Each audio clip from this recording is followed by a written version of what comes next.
Hi, everyone. Welcome back to Reader's Workshop. It's nice to see you. Before I get started, let's make sure we are ready to learn. Please get your eyes watching, your ears listening, your voice quiet, and your body still. So yesterday you learned all about elbow partners, and I'm wondering what you remember. There's two different types of activities you do with your elbow partners. Let's see, did you remember that you can either turn and talk or you can lean and tell?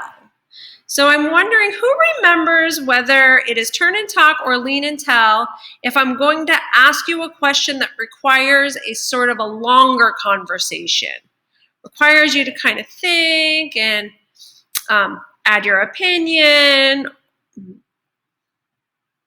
If you said turn and talk, you are right. That requires a little bit of conversation.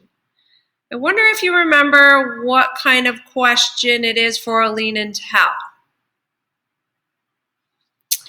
If you said it's just a quick, short response, you're right. Usually a lean and tell, you only have one or two words in your answer. And there's two other things that you need to remember when we're working with our elbow partner.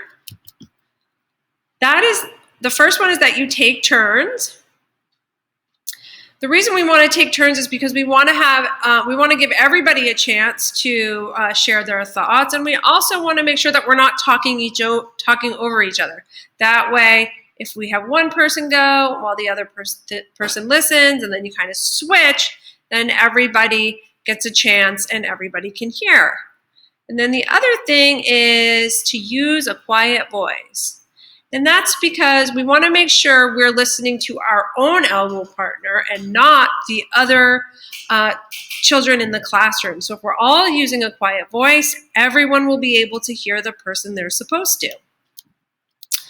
Okay, so let's move on to, oh wait, I know what. There's something else that you need to remember about elbow partners. Yes, that you can learn a lot from your elbow partner and they can learn a lot from you. Okay, now we can move on to today's lesson. So today you will learn about the 3 different ways to read a book. Yeah, did you know there's actually 3 different ways to read a book? Let me show you what I'm talking about. Okay, so at the beginning of the year when we start reading workshop, we always get students coming up to us very worried and concerned when we start talking about independent reading time because they're telling us, wait a second, I don't know how to read yet. That is perfectly okay. We expect that, and it's actually our job to teach you how to read. So it's totally okay if you're not yet reading the words of a book. In fact, I'm going to show you a way to read a book without even looking at the words. Okay, so there's great news. So the first way that you can read a book is to tell a story you already know. So in the classroom, we have lots of books that tell stories you've probably heard over and over and over again. So just take a look at this little girl in the picture. You probably recognize her. Can you tell that she's Little Red Riding Hood? That's who it is. And you have probably heard this story in a lot of different versions, a lot of times in your life already. Well, when you pull a book like that from your book box, then you can just tell the story in your own words in a way that you know. So here are some pictures from that particular story, Little Red Riding Hood. And you can see here she's with her mom, she's giving her the basket, and then she's walking in the woods. You know what happens next. She comes across a wolf. So if you pull a book like this, you simply just make up the story and tell it in your own words. All right, let's find out what the second way to read a book is. Okay, so the second way is to look at the pictures and tell a story.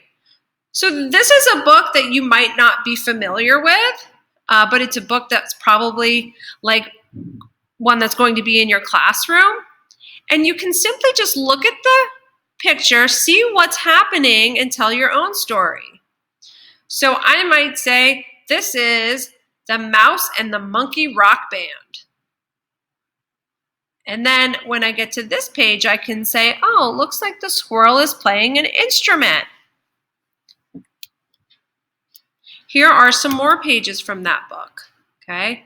So on this page, I could say, the cat is wearing her blue dress and her best blue bow and strumming along to her guitar. It sounds awesome. And then when I get to this page, I can say, and the mouse is banging away on the drums. He's such a good drummer. So here, what I'm doing is I'm just making up the words as I go by looking at what is happening in the pictures. So the last way, the third way, is the one that you're probably thinking of, and that's where you actually read the words. So here you would look and you could use your knowledge of sight words, or you could use a strategy to figure out that this says, can you see it? I see a rooster. Can you see it? I see a pig. However, there's no rush to get there. That's what I was saying at the beginning, that we fully expect you all not to know how to read just yet, and we're looking forward to teaching you this year.